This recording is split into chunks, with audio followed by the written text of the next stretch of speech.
Hi friends, இன்றைக்கி பார்த்திங்கன்னா என்ன நம்ம ரெசிபி செய்ய போகிறோம்னா கேரட்டில் லட்டு செய்ய போகிறோம். லட்டுனா எல்லாருக்கும் பிடிக்கும். கேரட் லட்டு ஹெல்த்தியாக வாங்க எப்படி செய்யுதுன்னு பார்க்கலாம். அதுக்கு முன்னாடி நம்ம சேனலை சப்ஸ்கிரைப் பண்ணலைன்னா சப்ஸ்கிரைப் பண்ணிக்கோங்க. வாங்க வீடியோக்குள்ளே போகலாம். தேவையான பொருட்கள்: கேரட் 3 தோல் சீவிட்டு அதுக்குள்ளே சீவி எடுத்துருக்கேன், 2 பக்கம் கட் பண்ணிவிட்டு. அப்புறம் 3/4 கப் ரவை, 1 கப் தேங்காய், 1/2 கப் சர்க்கரை. வாங்க எப்படி செய்யுதுன்னு பார்க்கலாம். நெய் கடாயை சுடுறது, நெய் சேர்த்துட்டு கொஞ்சம் நெய் மெல்ட் ஆகிற வெயிட் பண்ணிக்குவேன். முந்திரியை வறுத்து எடுத்துக்கலாம். நான் அடிக்கணமான பாத்திரம் எடுத்துக்கோங்க. இது கொஞ்சம் ஸ்டீல் பாத்திரம், அதனால் நான் மீடியமில் வச்சுக்கிறேன். பாருங்க, போட்ட உடனே நல்லா வறுந்து வந்துடுச்சு. இதை எடுத்து வச்சிடலாம். அதில் அந்த 3/4 கப் ரவை எடுத்து வச்சுருந்தோம்ல, அதை சேர்த்து நல்லா வறுத்துக்கலாம்.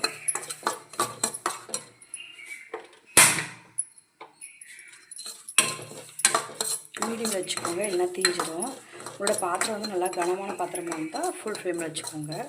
இது பார்த்திங்கன்னா ஸ்டீலு, அதனால் மீடியம் வச்சு செஞ்சுக்கிறேன். நல்லா வறுபட்டு வரட்டும்.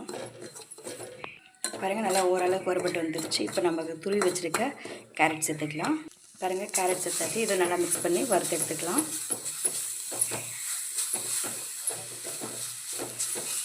கொஞ்சம் நெய் வேணா சேர்த்துக்கலாம். நல்லா வறுத்துக்கிறேன். நல்லா வறுபட்டு வந்துடுச்சு. நான் தேங்காவிலே பார்த்திங்கன்னா இது சேர்த்துட்டேன், ஏலக்காய் சேர்த்துட்டேன். நீங்கள் தனியாக சேர்க்குற ஏலக்காய் தூள் சேர்க்குறதா இப்போ சேர்த்துக்கலாம். சேர்த்து நல்லா வறுத்து எடுத்துக்கலாம். போட்டு ஒரு 2 மினிட்ஸ் குக் பண்ணி எடுத்துட்டேன். இப்போ எடுத்து வச்சுக்க சர்க்கரை சேர்த்துக்கலாம். சேர்த்து நல்லா மிக்ஸ் பண்ணிக்கலாம். சர்க்கரை கரையிற வரையும் மிக்ஸ் பண்ணி எடுத்துக்கலாம். நல்லா மெல்ட் ஆகிடுச்சு. நல்லா மிக்ஸ் பண்ணிவிட்டு ஸ்டவ் ஆஃப் பண்ணி ஆற வச்சு எடுத்துக்கலாம். இப்போ நம்ம வறுத்து எடுத்து வச்ச முந்திரி சேர்த்துக்கலாம். இதோடு நீங்கள் உலர் திராட்சை கூட வறுத்து சேர்த்துக்கலாம் நெய்யில். நல்லா ஓரளவுக்கு ஆறிடுச்சு. நல்லா மிக்ஸ் பண்ணிடலாம். கை நம்ம பிடிக்கிற சூட்டில் தான் இருக்குது, அதனால் நான் பிடிச்சிக்கிறேன். நீங்கள் வேணால் கொஞ்சம் நேரம் ஆற வச்சு கூட பிடிச்சிக்கோங்க.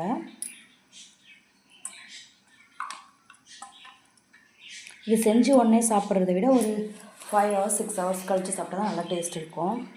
இப்போ குட்டி குட்டி பால்ஸாக உருட்டி எடுத்துக்கலாம். எனக்கு பிடிச்ச சைஸில் நான் பண்ணிக்கிறேன். உங்களுக்கு எந்த மாதிரி வேணுமோ அது மாதிரி உருட்டிக்கோ எடுத்துக்கோங்க.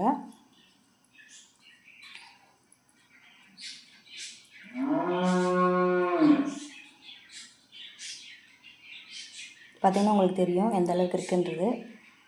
உருட்டி உருட்டி எல்லாம் பக்கத்தில் ஒரு இதில் வச்சுட்டு உங்களுக்கு காட்டுறேன். நீங்கள் பெருசாக வேணால் பெருசாக உருட்டிக்கோங்க. இது மாதிரி குட்டி வேணால் குட்டி உருட்டிக்கோங்க.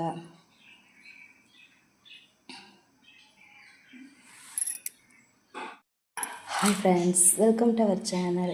நீங்கள் ஃபஸ்ட் டைம் நம்ம சேனலை பார்க்கணும், சப்ஸ்கிரைப் பண்ணிக்கோங்க. இன்றைக்கி நான் என்ன பார்க்க போகிறேன்னா கேரட் லட்டு எப்படி செய்யுதுன்னு பார்க்கலாம்.